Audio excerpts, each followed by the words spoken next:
Joining us today is head coach Dan Heefner, Miguel Santos, Ethan Mann, and Connor McKay. Any questions for the coach or the student athletes?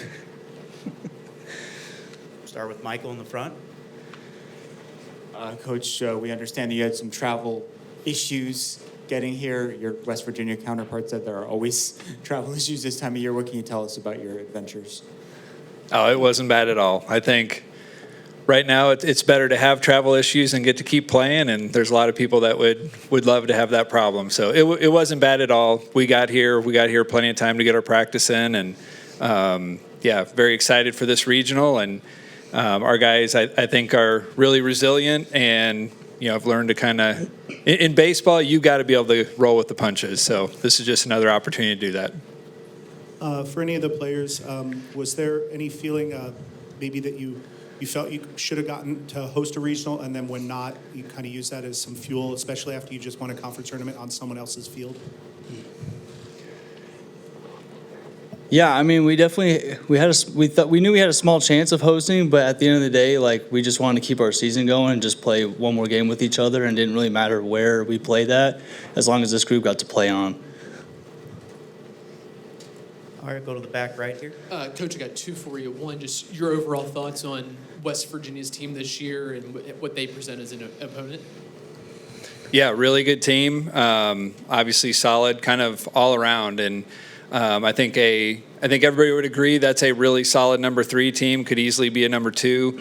Some of the injuries they've had, that if they have those guys for the whole season, then what does their total body of work look like? So definitely a great team. Pitching staff is good. Their offense, I think, pretty balanced, and it's a team we're really excited to play. Never played him before, and known Coach Mazey for a long time. Have a ton of respect for him. So looking forward to getting compete against him and his guys.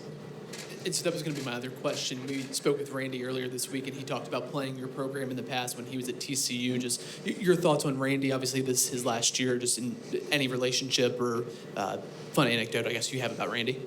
Yeah, I got to know him really well when he was at TCU, and we'd, just next door neighbors. We'd be on the road recruiting all the time and spend a lot of time together and competed against him several times every year. He's an outstanding coach, good person. He's one of the true greats, I think, in college baseball, just about how he goes about his business and how well his teams compete.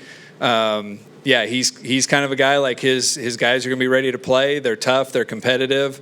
Probably one story I remember from Randy was he'll roll the dice sometimes too. There was one game we were playing when he was at TCU, extra innings, one of those games that felt like it was never going to end, and they got a guy on third base, 2 outs, and he just rolled the dice and stole home on it, and we threw it away and they won. So, Michael in the front here. Ethan, did you play at High Corbett Field when you were at New Mexico State in 2021? Yeah, when I was at New Mexico State, we would play our midweeks here. So it's a cool environment. It's a good field and a good program. Excited to be back here in DVU and playing at Arizona again. What, if anything, have you told your teammates about how the ballpark plays, the elevation, the dimensions, those kind of things? Yeah, I think when we first found out we were coming to Tucson, I remember telling the guys, the gaps are huge. It's 410 and 409 or something to the gap. So it's triples are easily hit there, and then the corners are very deep. And, yeah, I just remember telling guys it's going to be hot as well, so this will be fun. For any of the players as well as Coach, Dallas Baptist baseball being the only sport that's at Division I, are you guys kind of looked at as the flag bearers for the school? And when you guys were getting recruited and coming up in high school baseball and whatnot, was that a program that you knew about, or was it one that you just kind of had no idea was around? Coach Hugh tells us all the time that at DVU, the baseball program is kind of like the football program of any other school. Football programs at other schools are usually the programs that get funded the most and get the most attention. And at DVU, that's baseball. So we have to hold ourselves to a higher standard there because people look at us differently. And for me, DVU was a school that I wanted to go to when I got to McLennan because it's 30 minutes from my house. So super close and great baseball program, great history. So when I got the chance to to commit here, I did. I jumped on it pretty quick. Back to Michael. For Coach or anyone, I know you guys played Arizona earlier this season at Frisco College Baseball Classic. We asked some of those guys the other day, how much has your team changed since that time? Same question for you. How much has your team changed since then?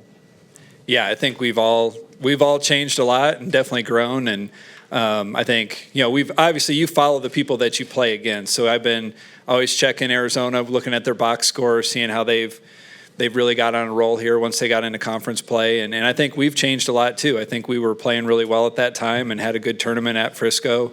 Played a solid game when we beat Arizona that game. But I think biggest thing for us is just, I think roles have been solidified. I think guys kind of know who they are, what their strengths are. And I think the biggest thing of how we're different now is the guys are closer than they were at that point. It's like when you go through a whole season together and travel and go through adversity and those type of things, like it just binds you closer together. And I think that's been one of the key components of this team and the success of this team is how much they care for each other. And I think that's one of the biggest differences from then to now is the care factor and how much they want each other to succeed. Right here in the middle. This is for all the players. 2 questions for you. Your guys' defense is about as elite as it gets in the country, and you've added quite the element with the stolen base and the double steal. I played with Cliff back in our college days and pro days, so it's great to see that element in college baseball. Secondly, with Brian Johnson and just how ridiculous the strike throwing is. I think he's got, 12 walks in 100 innings. Just how enjoyable it is to play behind him. And, I mean, it feels like the game's over in an hour and a half the way that he works.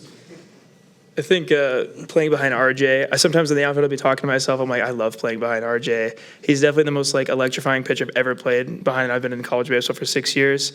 He's just so fast paced. You know what you're going to get out of RJ. He's just an elite competitor, and even you feed off the energy as well. Like when he's in the outfield, or not in the outfield, behind the pitcher's mound, he'll be pacing, and you just feed off the energy, and you just want to perform well for him also. Yeah, I think our defense is also a credit to how good Coach Pennington is.